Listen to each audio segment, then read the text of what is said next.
Greetings, Dennis Daniels here. You might be faced with data like this one day where your boss tells you, I want just the room night calculations or just the room revenue calculation. And it's easy enough to do a sum for that particular row of data, in this case C2 to J2, and you get your sum 491. But what you want to do is you want to get all the room nights and all of the room revenue into one total. And some people would do it like this, where you add them all individually, and that might work. K6 and then K8, etc. And eventually you get all of the numbers, but it's error prone.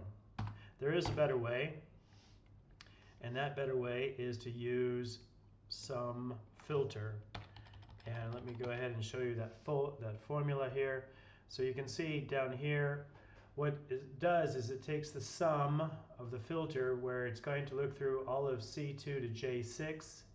In this case, it's actually not correct. I need it to go to C2 to J33, and then B2 to B33.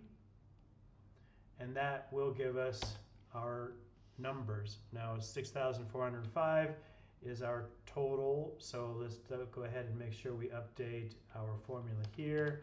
So that's going to J33 and B33. And you can see that it's selecting all of that, and it's filtering by room revenue. Now if we hit the enter key, we're going to get our new number. So the formula, here it is.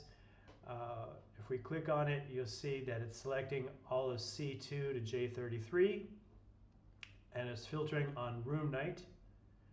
It doesn't highlight the room night. Let's see if it highlights the room nights. It does not. When I click there, you can see that it's going to highlight the room nights, but that whole column, so it's filtering for room nights. And that is the formula. I'll go ahead and YouTube won't allow me to post the formula,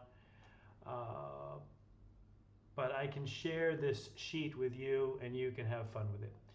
I hope this has been useful. Please like, subscribe, share. If you like this content, thank you for watching, and happy computing.